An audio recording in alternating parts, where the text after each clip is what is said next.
Hello दोस्तों, welcome back to D N BEd teacher study YouTube channel.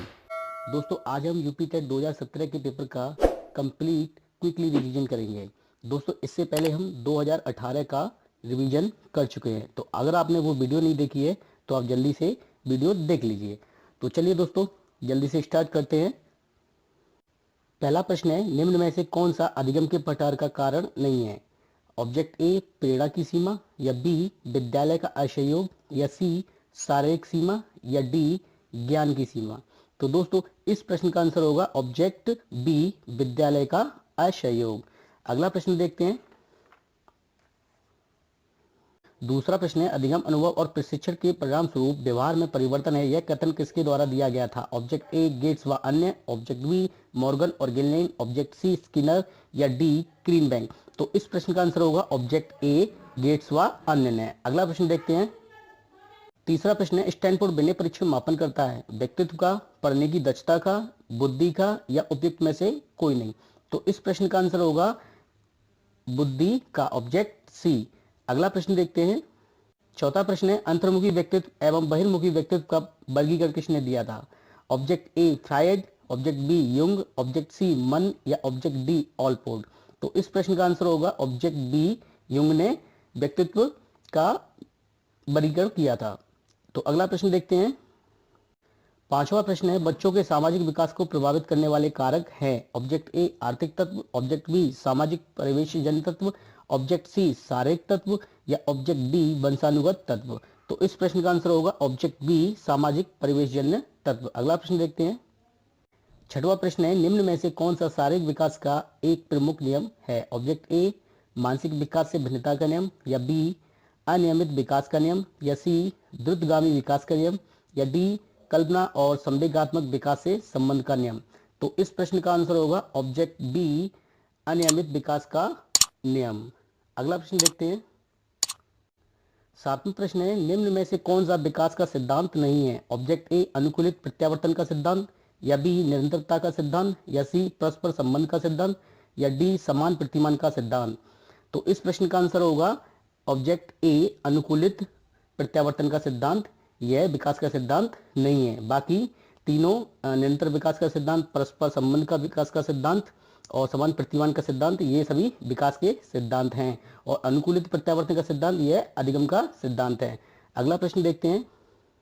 आठवां प्रश्न है, विकास के परिणाम स्वरूप नवीन विशेषताएं और नवीन योग्यताएं प्रकट होती हैं, यह कथन किसने दिया था? ऑब्जेक्ट ए गैशेल ने, ऑब्जेक्ट बी हरलॉग, या सी मेरेडिथ, या डी डगलस और हॉलैंड ने। तो इस प्रश्न का आंसर होगा ऑब्जेक्ट बी हरलॉग ने यह कथन दिया था। नौवां प्रश्न देखते हैं। मूल प्रवृत्तियों को 14 प्रकार से किसने वर्गीकृत किया था? ऑब्जेक्ट ए ड्रेवर, या बी मैकडूगल, या सी थॉर्नडाइक, या डी वुडवर्थ। तो इस प्रश्न का आंसर होगा ऑब्जेक्ट बी मैकडूगल। मैकडूगल ने ही 14 मूल प्रवृत्ति बताई थी और उससे जुड़े 14 ही संवेग बताए थे। अगला प्रश्न देखते हैं।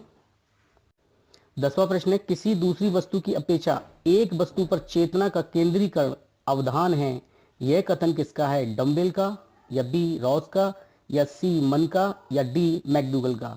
तो इस प्रश्न का आंसर होगा ऑब्जेक्ट ए डम्बेल का यह कथन है। अगला प्रश्न देखते हैं।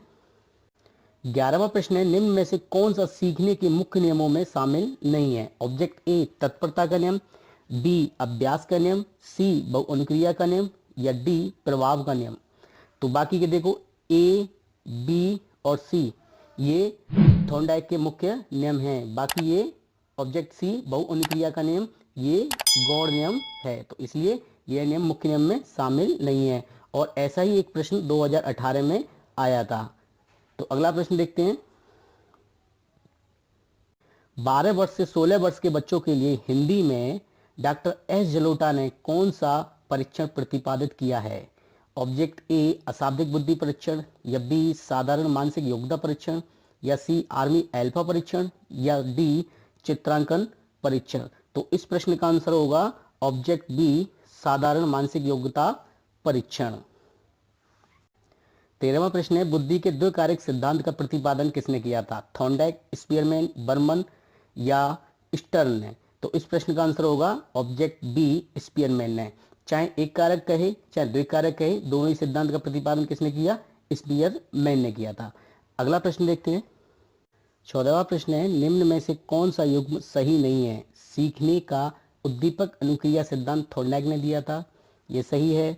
ऑब्जेक्ट बी, सीखने का क्रिया प्रस्तुत अनुबंधन का सिद्धांत बीएफ स्किनर ने दिया था, यह भी सही है। ऑब्जेक्ट सी, सीखने का क्लासिकल सिद्धांत पेवलोव ने दिया, यह भी सही है। अगला है सीखने का समग्र सिद्धांत, ये हल ने दिया था, ये गलत है। सीखने का समग्र सिद्धांत ये हल ने नहीं दिया था, बल्कि गेस्टाल्टवादी मनोवैज्ञानिक कोहलर व कुर्ट कोप्टा के द्वारा दिया गया था। तो इस प्रश्न का आंसर होगा ऑब्जेक्ट डी। अगला प्रश्न देखते हैं। इनमें से किनका नाम सुजन शास्त्र के पिता से जुड़ा हुआ है? Object A Crow and Crow, object B Galton, object C Ross या ऑब्जेक्ट डी वुडवर्थ। तो इस प्रश्न का आंसर होगा ऑब्जेक्ट सी गाल्टन। अगला प्रश्न देखते हैं। 16वां प्रश्न है, ग्रंथियों के आधार पर व्यक्तित्व के विभिन्न प्रकारों की चर्चा किसने की थी? क्रेसमर, युंग, कैनन या स्प्रेंजर। तो इस प्रश्न का आंसर होगा ऑब्जेक्ट बी, युंग ने की थी। अगला प्रश्न देखते हैं। 17वां प्रश्न है, सृजनात्मकता मौलिक परिणामों की अभिव्यक्त करने की मानसिक योग्यता है, यह कथन किसका है? क्रो एंड ब्रूस का, ड्रेवहेल का या डीहान का या डी क्रो एंड क्रो का। तो इस प्रश्न का आंसर होगा object D, Crow and Crow. 18वां प्रश्न है, विद्रोह की भावना की प्रवृत्ति निम्न में से किस अवस्था से संबंधित है? ऑब्जेक्ट ए बाल्यावस्था या बी शैशवावस्था या सी किशोरावस्था या डी मध्य किशोरावस्था। तो इस प्रश्न का आंसर होगा ऑब्जेक्ट सी, पूर्व किशोरावस्था। अगला प्रश्न देखते हैं।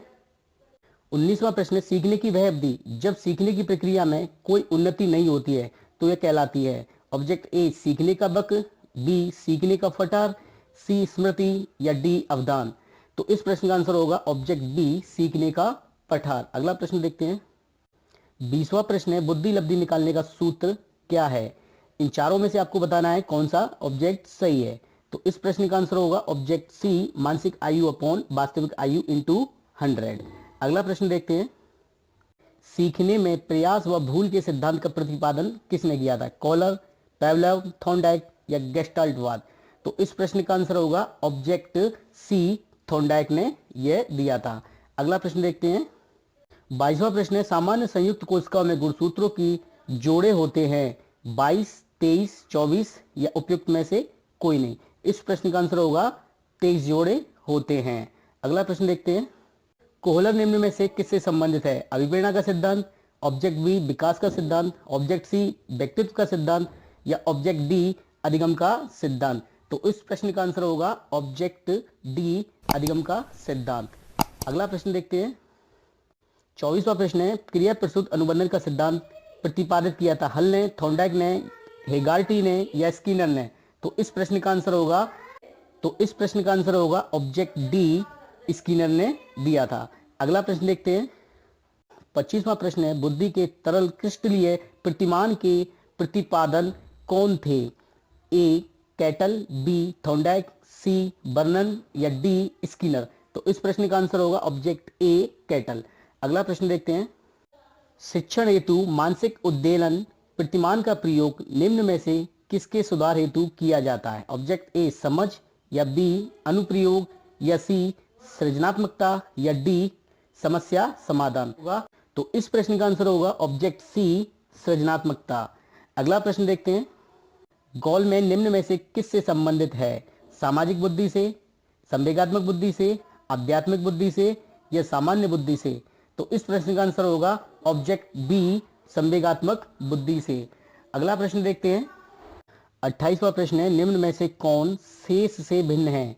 ऑब्जेक्ट ए अधिगम के लिए अधिगम का सिद्धांत, बी समान अवयव का सिद्धांत, सी ड्राइव रिडक्शन का सिद्धांत या डी सामान्यीकरण का सिद्धांत। तो इस प्रश्न का आंसर होगा ऑब्जेक्ट सी, ड्राइव रिडक्शन का सिद्धांत। यह अधिगम का सिद्धांत है, बाकी ये तीनों अधिगम स्थानांतरण के सिद्धांत हैं। अगला प्रश्न देखते हैं। 29वां प्रश्न है, संज्ञानात्मक संप्रांति का न्यूनतम स्तर है ज्ञान, बोध, अनुप्रयोग या विश्लेषण। तो इस प्रश्न का आंसर होगा ऑब्जेक्ट ए, ज्ञान। अगला प्रश्न देखते हैं। तो दोस्तों आज का आखिरी और 30वां सवाल है, एक बालक जो साइकिल चलाना जानता है, मोटर बाइक चलाना सीख रहा है, यह उदाहरण होगा ऑब्जेक्ट ए क्षैतिज अधिगम अंतरण का या बी ऊर्ध्व अधिगम अंतरण का या सी द्विपार्श्विक अधिगम अंतरण का, या डी कोई भी अधिगम अंतरण नहीं है। तो इस प्रश्न का आंसर होगा ऑब्जेक्ट बी, ऊर्ध्व अधिगम अंतरण। तो दोस्तों आज हमने यूपी टेट 2017 के पूरे 30 प्रश्न का क्विकली रिवीजन कर लिया है। और दोस्तों यदि आप इन 30 प्रश्नों का पीडीएफ लेना चाहते हैं तो आप हमारे टेलीग्राम ग्रुप में जुड़ जाइए और वहां से इन सभी प्रश्नों का पीडीएफ विद आंसर की ले सकते हैं। और दोस्तों आपसे एक बात और कहना चाहेंगे, आप वीडियो तो देखते हैं लेकिन वीडियो को लाइक नहीं करते, तो दोस्तों प्लीज़ वीडियो को लाइक कर दिया करो और चैनल को सब्सक्राइब भी कर लिया करो ताकि हम भी मोटिवेट हो सकें। तो मिलते हैं आपसे एक और नई वीडियो में, तब तक के लिए नमस्कार, बहुत बहुत धन्यवाद दोस्तों।